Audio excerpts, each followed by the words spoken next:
Hey guys, this is Awesome John 22, and look, I'm still alive and able to do video reviews of toys. Yay, applause, applause. It's been a while. I had some trouble with my lighting setup. Obviously, I've got it going again. I also had some trouble with the burns on my hand, which I mentioned in a previous video, but as you can see, I've only got this spot here and this spot along here and here really to worry about. I also tried to pull a hangnail on my thumb and tore the skin a little bit, but that's a whole other story. Overall, I think it looks better. I feel better about putting it in front of a camera and subjecting you guys to it anyway. So here I am, back with more reviews, and today we're looking at the final Bumblebee in my collection. After a very long gap there between videos, we are looking at the Hunt for the Decepticons Battle Blade Bumblebee, I believe is what he was called. And, of course, just Googling him is too difficult. But hey, this is me we're talking about. This figure's cool. I like this figure. I like it a lot. I've mentioned that already. He's been in a couple of my other reviews as a size comparison slash general comparison figure. And I may have already gushed about him a bit, so I'm going to try not to gush too much in this review and just move right along by getting this guy transformed up through the power and magic of jump cuts. And here we have Bumblebee transformed up into his vehicle mode, and it's very, very nice. You see we've got molded vents on the side, molded door handles. You got Camaro molded in right there. Fantastic painted silver rims with that really nice Hasbro metallic silver. Really cool stripes there on the back and front, and I noticed on the camera I had to paint over those stripes a little bit because they faded, and it shows up way more on camera than it does in real life. I apologize for that. Real cool vibrant red Chevy logo there between those silver painted headlights. It looks very, very nice. And all this black around here really does a good job of picking out some really good details on the grill and on the vents underneath and on the fog lights. See this nice molded divot here, great translucent blue head windshield and windows rather. And on the back here, really cool painted red taillights, and there's more silver back here, but I painted that myself, so don't pay attention to that. Still, the molded detail was all there. It was all very, very nice, and I just picked it out. You can see, looking at his profile, you can see very little robot kibble underneath him. Just a little bit of his hands and a little bit of his toes and some of his feet back here, but that could be like part of the muffler or something. Gas cap molded in up there, if you didn't see it a second ago. Very, very nice. Rolls, very, very nice, and is just a great looking representation of what the Camaro looked like at the time. And while I think the new Age of Extinction Bumblebee, the most recent one that I reviewed, does a better job of representing the Camaro now, there really wasn't anything better than this at the time. It looked and still looks absolutely fantastic. But it isn't the vehicle mode alone which makes this the definitive movie Bumblebee. There's a lot more to that, so we're going to move right into it now. First of all, we're going to start by opening his doors. And this is back when Bumblebee's doors were still his door wings, so, you know, just FYI. Next we're going to come back here, and we're going to kind of loosen these two sections and bring them down and apart around these tabs on this back section that was holding it in place, because they are very flimsy and we don't want to break them, so we want to be careful. Now we're going to come underneath and we're going to kind of loosen up these arms and bring them up like so, because as you can see, these arm panels do kind of wedge themselves under the legs in vehicle mode. We're going to do that on both sides. Then we're just going to go ahead and fold out the hands, because if I don't do it now, I'll probably forget later. Now we're going to come back down to the legs and just get them done real quick. We're going to take this, you can see there's this. That hinge is where the leg will eventually straighten out. So keep that in mind. First of all, though, we're going to come out here and loosen this outside panel, as you can see. Bring it back a little bit so you can see the whole thing. And that'll loosen everything up and allow us to bring this foot down which brings this back panel up, and then it gives us clearance to straighten everything out at that aforementioned joint, which is on the same little piece as the knee joint. Next, we're just going to fold this back and fold it up like so. Next, we're going to come over here and we're going to loosen up, and that was already loose, it must have already popped loose. Loosen up this panel on the other side. That usually doesn't happen. Usually these are really tightly fixed into place. But anyway, bring this whole thing down, just like we did on the other side. Show you it from the other side now.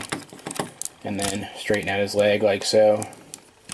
And then fold this up into place like so you can kind of see its orientation on the leg from the side.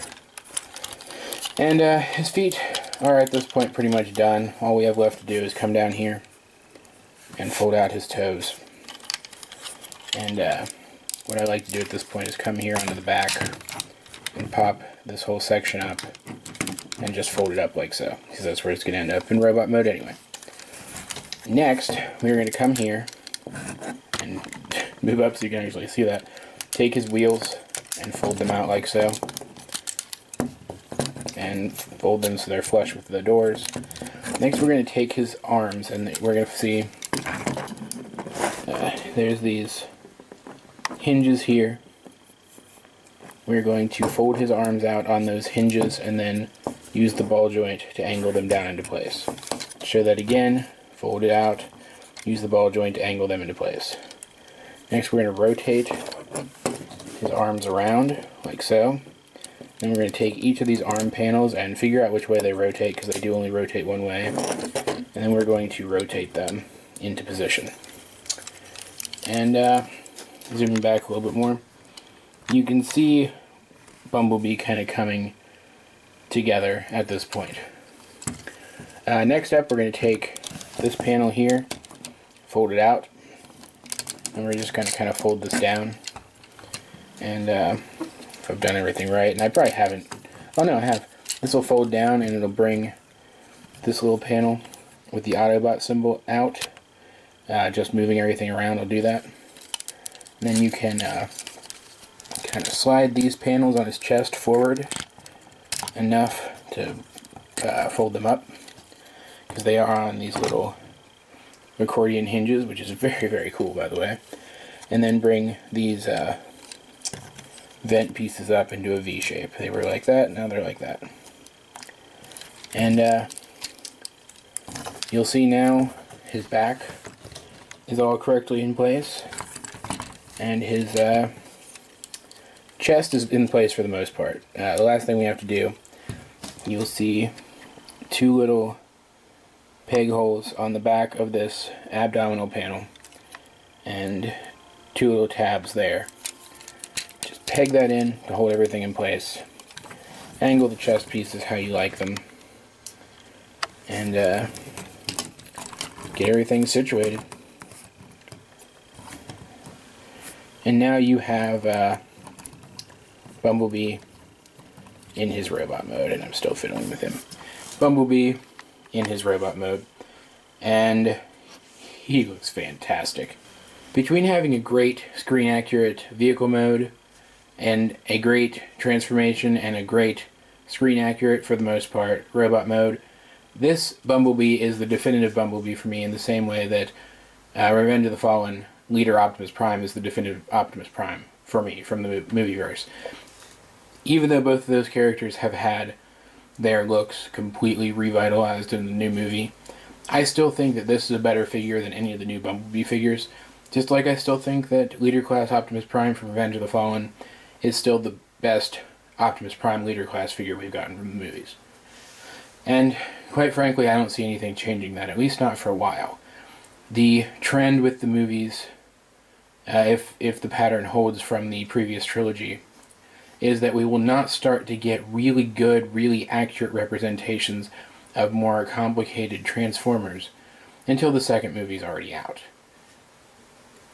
And while that kind of bums me out, I'm perfectly willing to wait, provided that the figures we get at that time are of the quality of this figure and Revenge of the Fallen Leader Optimus Prime, because both of them are absolutely great. This Bumblebee is absolutely great.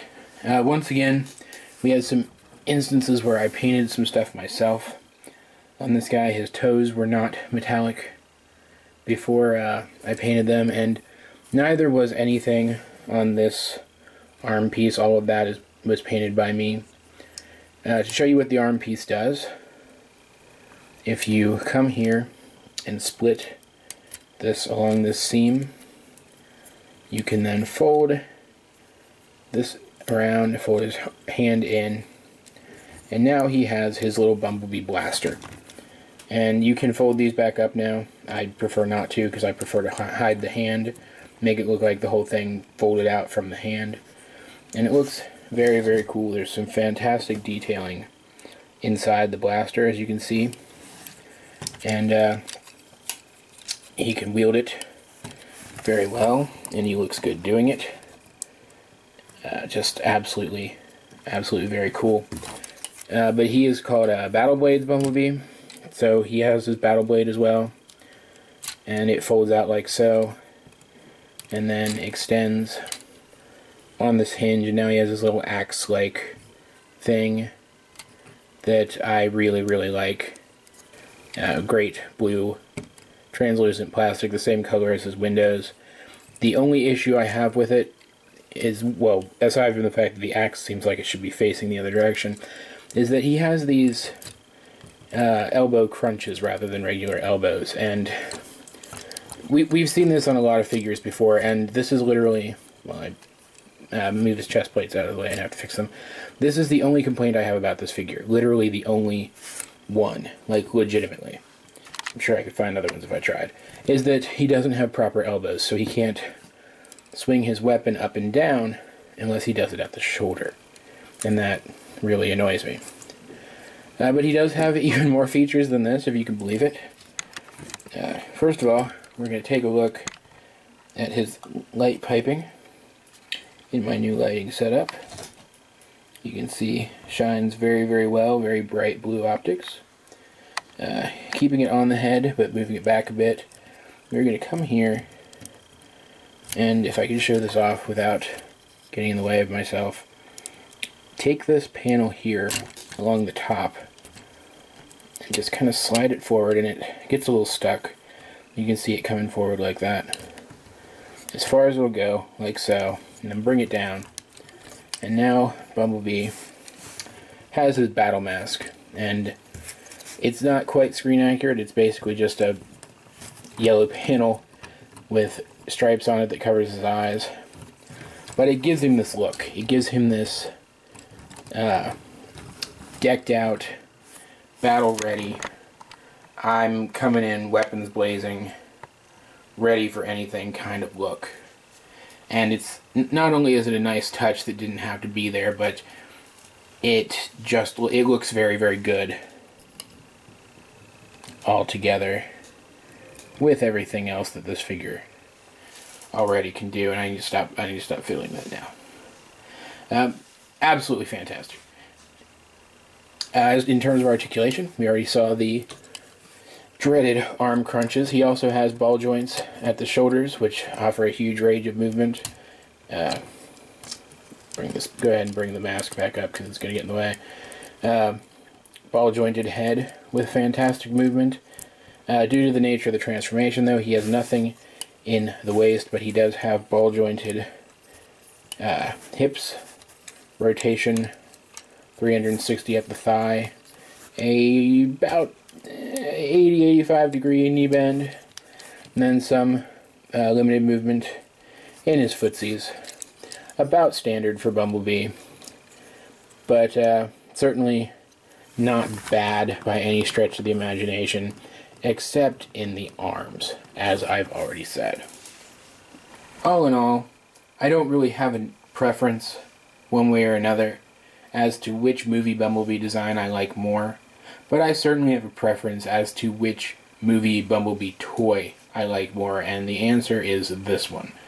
It is the best Bumblebee toy in my collection by a staggeringly wide margin, and I don't think anything's going to ever change that, as I said before, at least not until the second movie of the new trilogy, and maybe not even then.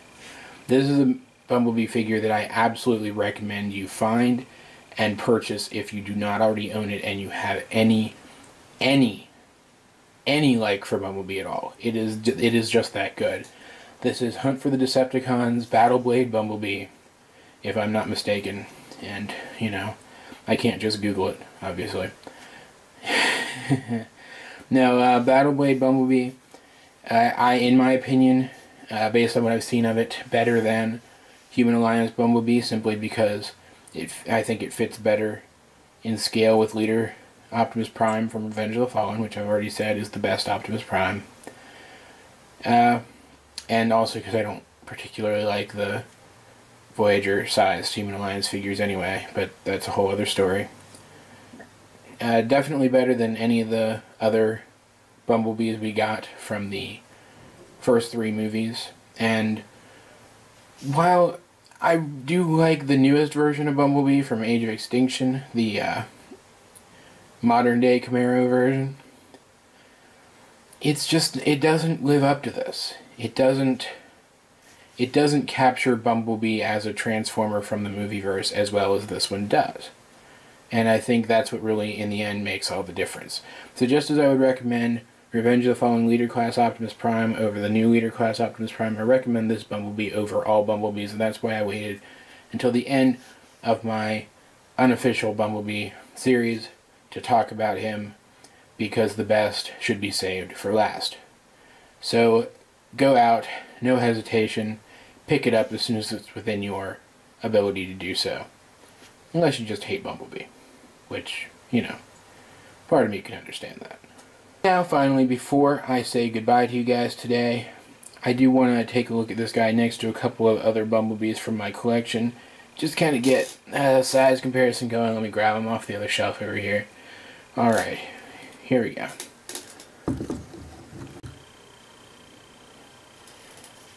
Wait a minute. Those aren't Bumblebees.